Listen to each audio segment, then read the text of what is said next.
Hello and welcome to Market Cafe with me, Ankita Saxena, and with me is my co-anchor, Snehi Shah. This is the show where we take you through all the news that made headlines in the global and the domestic arena and also the market movers for today's trading session. But first up, let's take you through the roundup of the global headlines and the global markets. So Snehi, on Friday as well, the US market, the Wall Street continued its sell-off from Thursday. Now the fears of interest rate hikes are back in the market. Right, absolutely. Good morning to all our viewers and a happy Monday. Let's kickstart this week on a good note today. Let me take you through the global handover. First, when we talk about the US stock market, then the stock futures ticked up on Sunday evening as investors prepare for a slate of inflation data on Wednesday as well as Thursday and brace for the start of the second quarter's earnings season. Now, futures tied to the Dow Jones Industrial Average and the Nasdaq as well as the S&P 500 all nominally gained with an uptick of 0.1%, not major gains coming in there. But this week's inflation data follows a rate hike skip at the June Federal Open Market Committee meeting, which is the FOMC Fed meeting. The Consumer Price Index report is due out Wednesday morning, followed by the central bank's preferred gauge of wholesale price pressures, the Producer Price Index, on Thursday. Now, non-farm payrolls data of the US on Friday showed that employment grew less than expected in June, calming what had been an exceptionally strong labor market. Now, all three major indices posted losses last week as a result, and the S&P 500 pulled back 1.1%, while the Nasdaq Composite and Dow Jones Industrial Average fell almost and almost 2% respectively. Now, shifting focus to European markets then, and European equity markets edged slightly higher on Friday, following sharp drops in the previous session. The Pan-European Stock 600 index was up 0.1% by the close, with sectors and bourses posting a mixture of marginal gains and declines.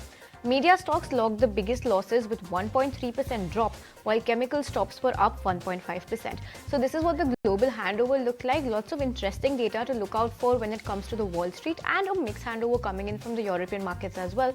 But this is on the global stock market front. Ankita, take us through what oil and crude did. Right, Snehi. So oil and crude, so if you look at the oil prices, it's really getting aided by the fact that, the supply concerns are coming in now. Now, if you look at the oil prices, they climbed about 3% to a 9-week high on Friday as supply concerns and technical buying outweighed fears that further interest rate hikes could slow the economic growth and reduce demand for oil. Now, that was the highest for Brent since May the 1st and WTI since May the 24th. Both benchmarks ended up about 5% for the week. Now, the rally over the last week or so has been quite strong, and it has been backed by a strong momentum, as well as fresh cuts from Saudi Arabia and Russia. Now, remember, Saudi had made a output cut of 1 million barrels a day in the month of April, and then there were further fresh cuts. Now, top oil exporter Saudi Arabia and Russia had announced fresh output cuts this week, bringing the total reductions by OPEC Plus and its allies to around 5 million barrels per day, or about 5% of the global oil demand. Now, analysts believe that OPEC Plus production cuts are expected to tighten the market, driving the supply deficits in the second half of 2023, supporting higher oil prices. Currently, Brent crude is trading at $78.33 a barrel, whereas WTI is trading at $23.68 a barrel. So that's the roundup of crude oil. Say, tell us, what are the events that we need to keep a track of? Absolutely, a very interesting and very data-heavy week is we're headed into a week like that. Lots of important numbers to look out for, like I mentioned. Even on the Wall Street front, important data to look out for. But let's shift focus to India then, and we're kickstarting quarter one earnings with IT being the sector that's going to kickstart the earnings this time. And July 12th, you've got two major IT companies that's going to post their results, which is TCS as well as HCL Tech. Followed by that, on 13 July, you've got Wipro. So a line of IT earnings lined up for you this week. And also on other cues to watch out for, we will be having the GST Council meeting on 11 July. HDFC merger will be happening on 13 July, big event for the markets. CPI as well as IIP data will also be coming out. Cyient DLM IPO will be listing on the streets this week, as well as Mission Impossible, which is a big blockbuster expected to do at the box office, is going to release on the 12th of July. So these are all the important cues that you should watch out for this week. All right, then let's quickly move on to the news that made headlines overnight. On to the big cue that will dictate sentiment. Jobs growth in the US slowed more than expected in the month of June. However, The labor market remains tight with the unemployment rate at 3.6%, receding from a 7-month high. And the non-farm payrolls were up about 209,000. And staying with the news flow from the US then, Treasury Secretary Janet Yellen has said that the meetings with Chinese officials over 2 days were direct, substantive and productive. The talks also provide a fillip to solidifying relations between the world's largest economies on a surer footing. Yellen's Beijing trip comes at a time when Washington is considering curbs on US investment in China amid an escalating global battle for technological supremacy. And China's central bank has slapped Alibaba affiliate Ant Group with $985 million fine. The PBOC has said that the fine is in response to violations of various laws and regulations, including corporate governance, consumer protection, and anti-money laundering requirements. Now, do remember, the fine is one of the biggest against a Chinese firm. And shifting focus to important geopolitical commentary, US President Joe Biden has said that Ukraine is not ready for a NATO membership, citing the ongoing war. He added that the discussion on Ukraine's membership is still premature, but assured Ukraine the security and weaponry they need to try to end the war with Russia.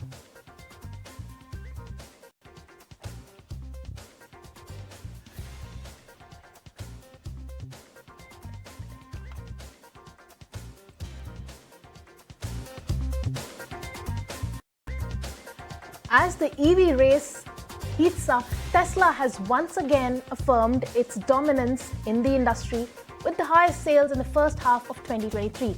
This despite legacy automakers' aggressive efforts to boost production and the rollout of new launches. Tesla still remains about 300,000 units ahead of its closest competitors. However, the Hyundai, including Kia, has overtaken General Motors for the first half. And spice prices skyrocket. In the last few days, the prices of spices have soared, leaving a hole in the common man's pockets. Cumin seeds, the most widely used spice, has seen prices almost doubling since April. It's the same story for other prices of other spices as well. Ankita has filed the story on what's causing this astronomical price rise. Listen in. Well, they say spice a dish with love and it pleases every palate. But for us Indians, it's really the spices that really pleases our palate. And our palate is about to cost us a lot of money as the global spice market experiences a significant price upheaval as two of the most popular spices, cumin and turmeric, experience record-breaking levels in prices this year.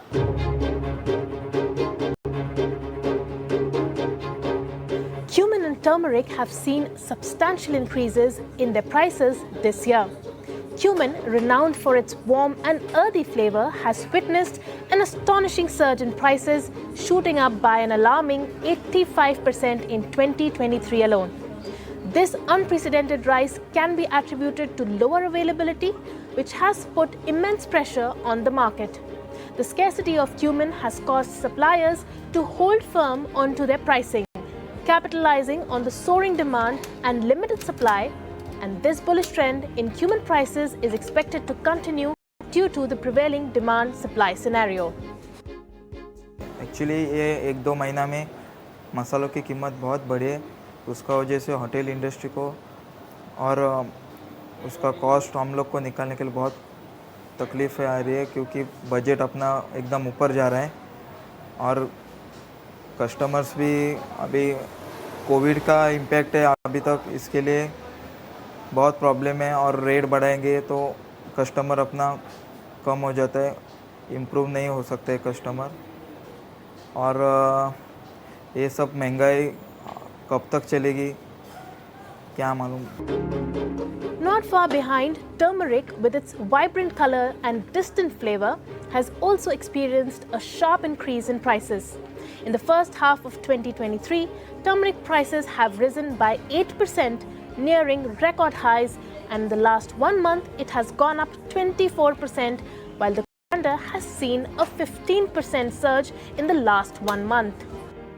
अगर ma'am हम देखें पिछले 1 महीने से तो लगभग 10% का increase हुआ है हल्दी पाउडर, ज़ीरा पाउडर और कोरिएंडर पाउडर में, और बाकी सारे मसाले भी हम कह सकते हैं। और हमारा इसमें फ़र्क ये पड़ा है, लगभग हमारा जहाँ एक्सपेंसेस 3,000-4,000 का पर डे होता था वो बढ़ चुका है, वो 2,000 इंक्रीज़ कर चुका है। तो उसको मेंटेन करने के लिए वही है कि हमारे हिसाब से प्राइसेस थोड़ा बढ़ गया है। While the future of these spices looks uncertain, factors such as weather patterns, geopolitical developments, and evolving consumer preferences will continue to influence the market dynamics. However, it is evident that these spices, once considered a pantry staple, have now become precious commodities. Alright, that's an interesting take coming on the spice prices going up, but let's keep an eye out on how the monsoons affect the spice price going ahead. But with that, let's quickly slip into a short break. Don't go anywhere. More news and updates on the other side. Alright, then let's quickly go across and take a trek of the Asian markets opened up. Asian markets are all up in the green. Before the key inflation data that is likely to come out from the US. However, the Chinese inflation data has just come in, and according to that, the Chinese producer prices have sank more than what was expected. Now, that is underscoring the challenges that beset the world's second largest economy in a revitalizing growth momentum. Also, the producer prices have sank 5.4% for the month of June from the year earlier, according to the Chinese National Bureau of Statistics. This was weaker than expected Reuters poll that had expected a 5% decline compared with a 4.6% decline in the month of May. Now, the annual consumer price inflation has come in absolutely flat for the month of June, weaker than the expectation for a 0.2% rise in a Reuters poll and the 0.2% rise in the month of May. Now, the monthly consumer price inflation in June was weaker, 0.2%, weaker than the expectation for the flat growth and the 0.2% decline in the month of May.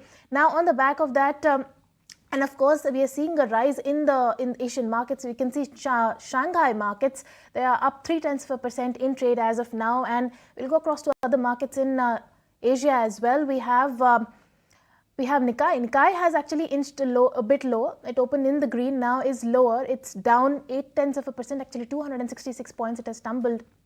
We also have Kospi that is up. It's very absolutely flat, up just 7 points in the green. So mixed cues there. And we also have Hang Seng that is up more than 1.5% in trade. And we have the GIFT Nifty that is up 0.25%. Hinting towards a positive start, a rather positive start for the Indian markets as well. So that's the roundup of the Asian markets, and we are expecting a rather positive start for the Indian markets if we look at the GIFT Nifty as of now, up 0.25 points. All right, expecting a rather positive start coming in, but before we move on with the we go stock specific.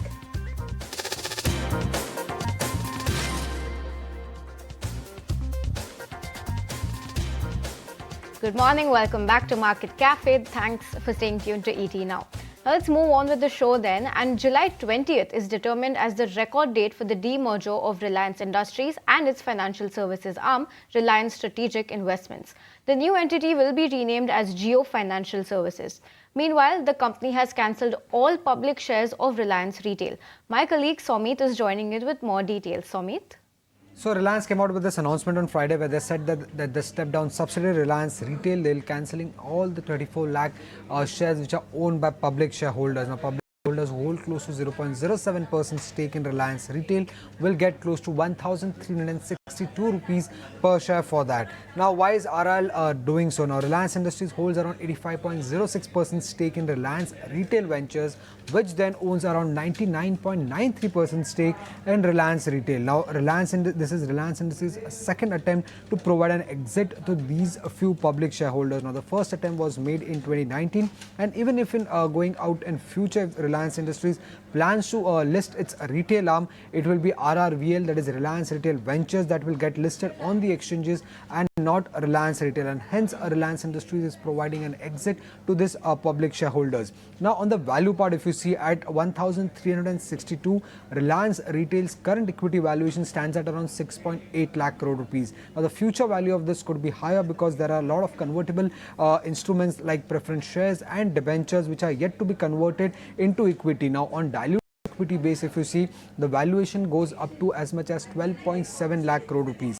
Now the average valuation given by brokerages to the retail arm of Reliance Industries, now that stands at close to 9.3 lakh crore rupees, and this includes and this valuation is for Reliance Retail Ventures and not Reliance Retail. Now what does RRVL own? It owns the offline stores of Reliance Retail. It also owns all the retail related acquisitions that Reliance Industries has done since 2020, and it also owns the e-commerce business. And how has the valuation moved so far? Now in 2019, if you see, when RL had made the first attempt to provide an exit, Reliance Retail was back then valued at close to 2.8 lakh crore rupees. In 2020, when the structure of RRVL was formed and investors were bought into RRVL, then that time RRVL was valued at close to 4.7 lakh crore rupees. So if you see, in nearly 3 years, Reliance retail shareholders are getting 45% more value of their base, and in the last years, that is compared to the 2019 value, they are getting nearly 2.4 times the value. Now what about the unlisted space? Now what we are hearing is that in the unlisted market or in the private market, Reliance Retail shares were trading in the range of around 2,700 to 3,000 rupees per share. Now this values Reliance Retail at close to 13.5 to 15 lakh crore rupees, which is a very high valuation given the fact that Reliance Industries, which also owns the telecom business and oil to chemical business, is trading at a market cap of close to 18 lakh crore rupees. Now the experts to whom we spoke indicate that the private market valuations were not in sync with what Reliance Retail value is, and they're also saying that RRVL valuation is more important, as in future that entity would be listed and not Reliance Retail. All right, thank you so much for joining us, Somit. But moving on, then there is an IPO action happening today. Sign DLM is about to make its D Street debut, and it was subscribed 67.3 times at the close on strong institutional and retail push, and the investors are expecting a strong listing. Somit, give us all the details for the IPO.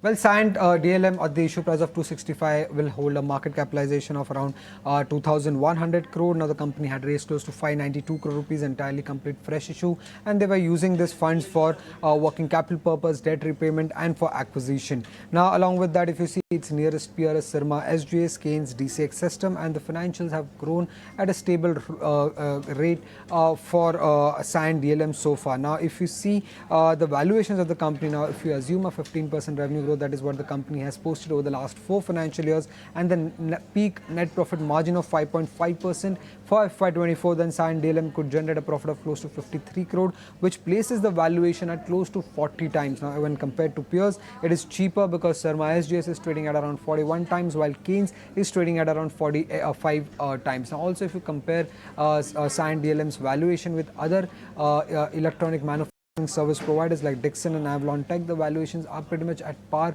with peers. So it would be interesting to see how the stock lists today on the stock exchanges. All right, thanks Amit for all those details. Watch out for this listing on Dalal Street today. And moving on with the show then, Vedanta will be acquiring Vedanta Foxconn Semiconductors and Vedanta Displays. Now this means that Vedanta's semiconductor foray is now a part of the listed entity, which is Vedanta Limited. Ashesha joins us in the studio this morning with more details. Good morning, Ashesha. Hi, good morning. So yes, Vedanta Foxconn's semiconductor foray has always been the talk of the town, but there's an important update which has come in, and this pertains to the shareholders of Vedanta Limited. Earlier, the semiconductor foray with Foxconn was not a part of the listed entity. It was housed in the ultimate parent company of Vedanta Limited. Now, Vedanta has gone ahead and acquired 100% shareholding of 2 companies, Vedanta Foxconn Semiconductor Private Limited and Displays Private Limited, which means that this semiconductor manufacturing will now be a part of the listed entity Vedanta Limited. As far as the timeline is concerned, management has said that this acquisition is expected to be completed by the second quarter of this year. Now, the semiconductor market is very huge. We are dependent on imports fully at the moment, and semiconductor market stood at about $24 billion in 2022, and it is expected to reach almost $80 billion by 2026. As far as the semiconductor foray with Foxconn is concerned, Vedanta has already signed an agreement with the government of Gujarat in September last year. Several reports suggest that they will start making the plant by the end of this year, and production could begin by FY27, which means the company will start generating revenue by FY27. So yes, an important update coming in over here where this manufacturing of semiconductors will now be a part of the listed entity Vedanta Limited. All right, then thank you so much for all those details, Ashesha. We'll move on then. GST Council will be meeting on the 11th of July to discuss several rates across sectors from SUVs and MUVs to online gaming and casinos. Prakash Priyadarshi had filed this report earlier. Let's take a look. The GST Council is well set to meet on 11th July, and some important agenda are there for the Council for a discussion and approval. Sources are informing that some important clarification may be issued by the GST Council, which is with regard to ambiguity in tax liability on various products such as raw cotton and pan masala. Raw cotton sold to cooperatives may attract 5% GST under reverse charge mechanism. Apart from that, we are also given to understand that GST Council may discuss comprehensive definition for sports utility vehicle and multi-utility vehicle to charge 22% cess beyond 28% GST. We are also given to understand that the Council may discuss GOM report on online gaming, casino and horse racing. When it comes to providing GST exemption on millet-based products, sources have informed that this proposal is also there on the agenda, and Council may discuss it as well. We are getting to know that the Fitment Committee of the GST Council has made this recommendation, and it is expected that the Council may discuss all these proposals. Apart from that, Council may also finalize rules for constitution of GST appellate tribunal. Apart from that, some exemption may also, some other exemption may also provided, and that is with regard to 12% IGST on a certain category of cancer drug. One important clarification is also there that could be issued by the GST Council, which is with regard to food and beverages being sold in cinema halls. Sources are informing that the GST Council may clarify that the food and beverages sold in cinema halls may attract only 5% GST rather than 18%. Thanks, Prakash, for all those details. But let's also keep an eye out for all the stocks that you should be keeping on your radar today. What's going to happen in the markets and all the biggest buzz makers today. So, Ashesha, coming to you again for this link. Tell us all the stocks that you have to keep on your radar today. Yes, so first let's start off with Indian Oil Corporation, and that is because the Board of Directors have approved fundraise. This will be done via rights issue, and the total rights issue size stands at about 22,000 odd crores. Apart from this, the company has also formed a joint venture for battery swapping business in India. It will be a 50-50 collaboration between Indian Oil and Sun Mobility Private Limited, which is a company based out of Singapore, and Indian Oil's equity investment will stand at about 1,800 crores. So rights issue and foray into battery swapping business, and that is the reason IOCL will be in focus today. Moving on to RVNL, this one will be in focus on the back of an order win, where the company said that it has been declared as the lowest bidder for a rehabilitation and upgradation project in Odisha. The cost of the project stands at about 808 crores, and the timeline stands at about 24 months. Moving on to HAL then, this counter will also be in focus on the back of an order win, where the company said that it has signed a contract for supply of 2 Dornier 228 aircraft to Indian Coast Guard, and the cost of this total supply stands at about 416 odd crores. On the back of 2 order wins that has come in, HAL will also be in focus today. Moving on to Zydus Life Sciences, some US FDA action over here, where US FDA inspection at Zydus's manufacturing facility, which is located in Ahmedabad, has now been completed. Pre-approval inspection has been concluded with 0 observations, so some positive news coming in over here, and on account of that, Zydus Life Sciences will also be in focus. Moving on to Z then, it has been the talk of the town. The stock has been in focus for the last many trading sessions. Today, NCLT hearing is scheduled to happen on the Z-Sony merger. So on account of that, keep an eye out on Z as well. Moving on to Hindustan Zinc, the stock was rallying last week. On Saturday, the board meet was scheduled and they have declared an interim dividend of 7 rupees per share, which at the current market price translates to a dividend yield of about 2%. Aurobindo Pharma, meanwhile, will also be in focus, and that is because Aurobindo Pharma's arm has entered into an exclusive license agreement with USA-based company, and this is for a biosimilar drug. So on account of this news that has come in, Aurobindo Pharma will also be in focus today. All right, then, Ashesha, we are also starting with the earnings season this week, of course, with the IT names coming out with their earnings. Those are the companies that come out with the earnings first. Tell us about the calendar for this week, and what are the brokerages really saying about it? Well, yes, 3 large cap IT companies will kickstart earnings season next week. Now, June quarter is usually a strong quarter for IT companies, but this time around things are expected to be the other way around. Demand has barely improved in the last quarter. Revenue, in fact, for some companies is expected to see a decline on a sequential basis for many of these IT companies. Margins, meanwhile, are also expected to contract on a quarter-on-quarter basis because of the wage hikes that the company had undertaken in the previous quarter. Talking about stock-specific action then, first up, let's talk about TCS, where Jefferies expects a buyback announcement along with Q4 results this quarter. Moving on to Wipro then, guidance that the company had given in the previous quarter indicates a revenue decline this quarter for Wipro on a quarter-on-quarter basis. While for HCL Tech, brokerages expect that the company could probably retain its margin guidance of 6 to 8% and revenue guidance of 18 to 20%. Now, apart from these IT companies, a whole host of other counters will also be reporting their numbers. The likes of Tata Metallics, we have Federal Bank, Angel Broking, Anand Rathi. So on account of these results that are expected to come in this week, whole host of IT companies and other counters will also be in focus. Shesha, for all those details. An important week lined up ahead for us, big IT results coming in. But with that, let's quickly slip into a short break. We'll go more stock specific on the other side.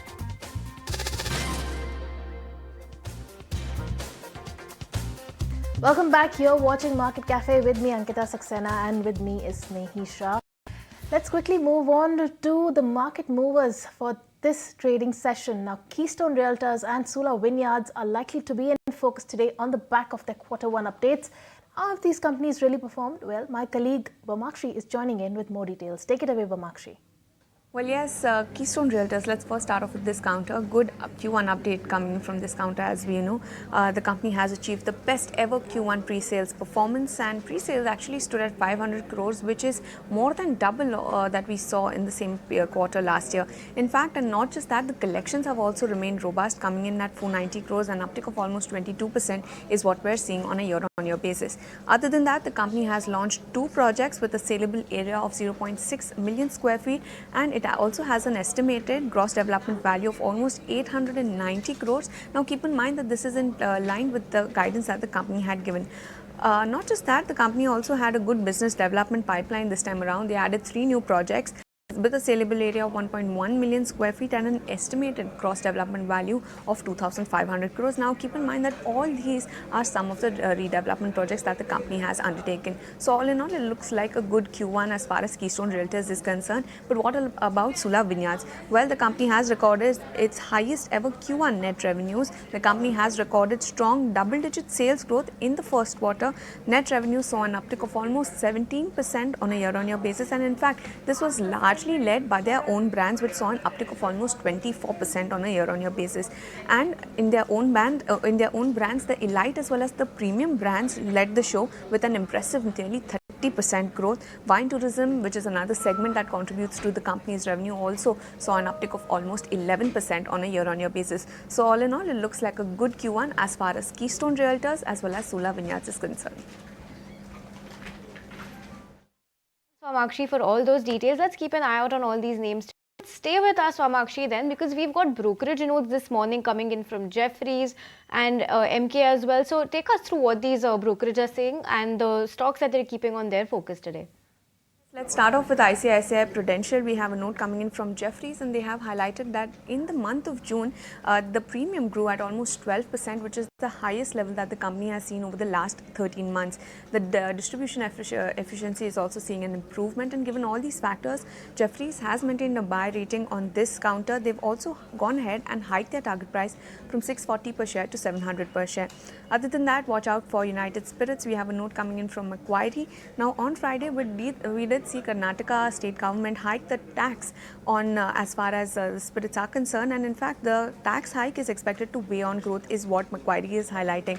They believe that such a tax hike would drive a 14 to 15% hike in the end level consumer prices, and they believe that the brands will be looking to revisit the pricing of brands in order to offset the hit from the tax increase. So given all these factors, Macquarie has maintained an underperformed rating as far as United Spirits is concerned, given a target price of 700 per share.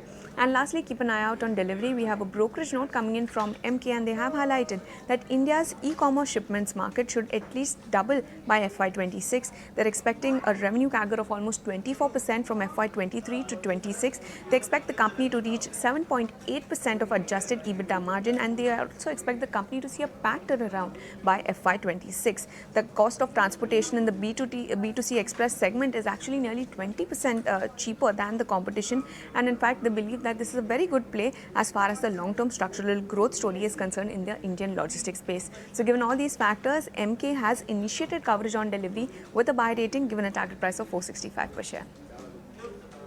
Right, well, Markshi, thank you so much. We will be keeping an eye out on all the stocks that you mentioned. But another brokerage and another stock that will be in focus will be Titan on the back of a report by Morgan Stanley where they have downgraded the stock to an equal weight rating. What's the rationale behind the call? Well, my colleague Vinny is here with all the details from that report. Over to you, Vinny. Good morning, and absolutely we are seeing a downgrade coming in for Titan, and this is for the first time since October 2021 that Morgan Stanley has downgraded Titan. Now obviously this downgrade is to an equal weight rating from a previous overweight rating. The target price they've given is 3,207 rupees. What they believe is the outperformance that we saw coming in for Titan for so long, that maybe will take a pause now, and that could be a temporary pause in terms of the outperformance for Titan. Also, let's not forget the high gold prices. The volatility there is something that could impact the discretionary consumption. Business growth momentum could slow down a bit in the next couple of quarters is what Morgan Stanley believes, and they see that Titan actually continues to view Titan as an attractive business for the long term, but temporarily maybe we could see a pause coming in for Titan, and they see more balanced reward at the current levels. So that is something that they are keeping an eye out on, and that is why they've downgraded Titan to an equal weight rating. Thanks, Vinny, for all those details. Titan has been downgraded to a target of 3,207 compared to 3,144, which was the price of closing on Friday.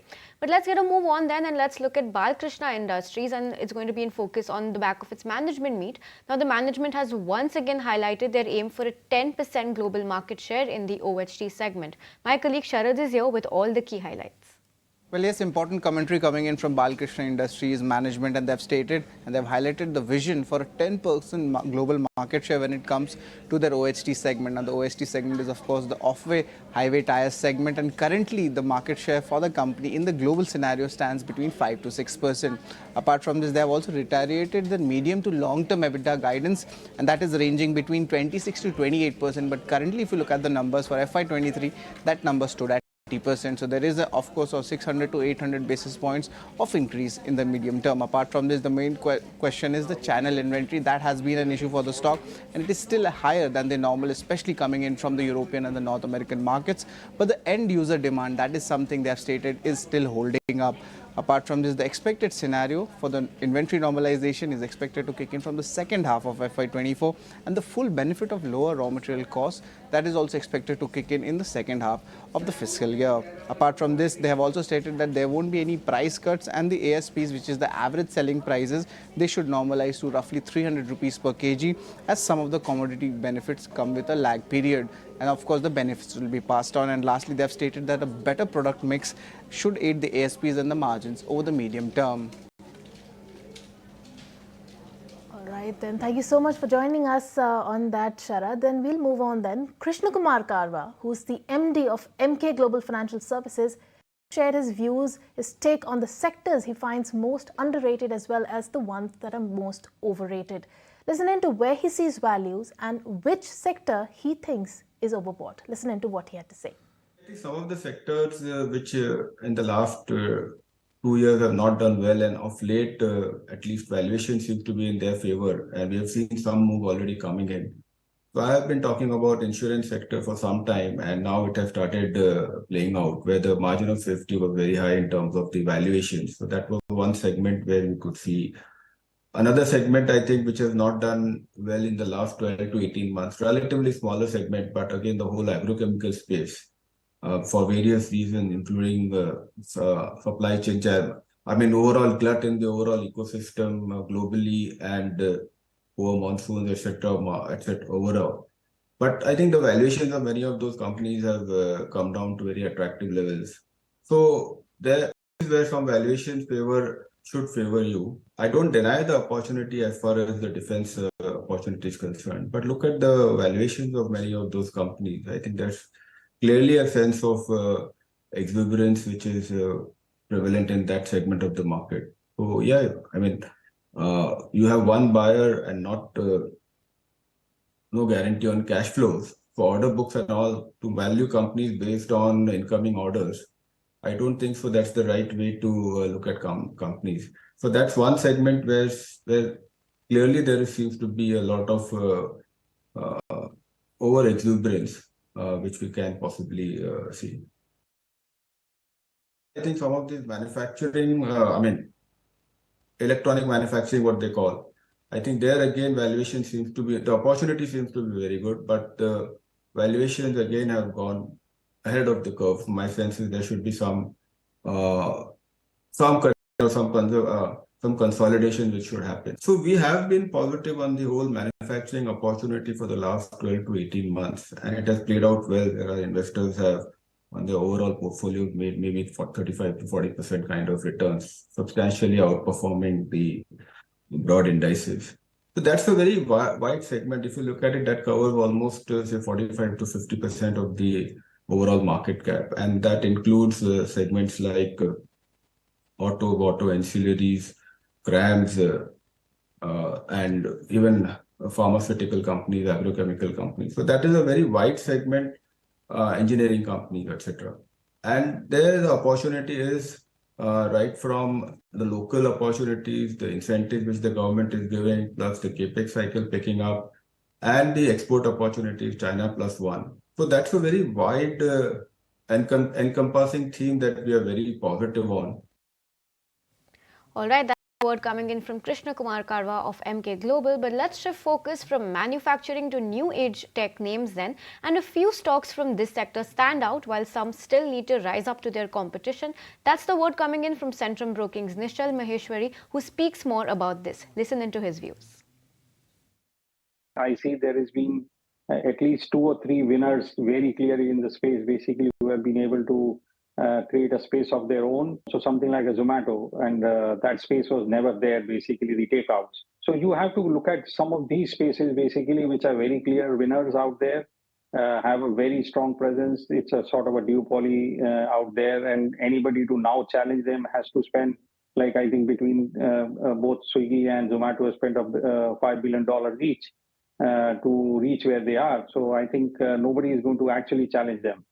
So you have to look at those kind of spaces. I very clearly see Zomato out there. I very clearly see Policy Bazaar out there. Once again, was created a very strong space of its own. Paytm, yes, but I think I see a lot of people doing Paytm, similar kind of stuff what Paytm is doing. So we have to see whether it comes out as a winner, because I clearly see competition.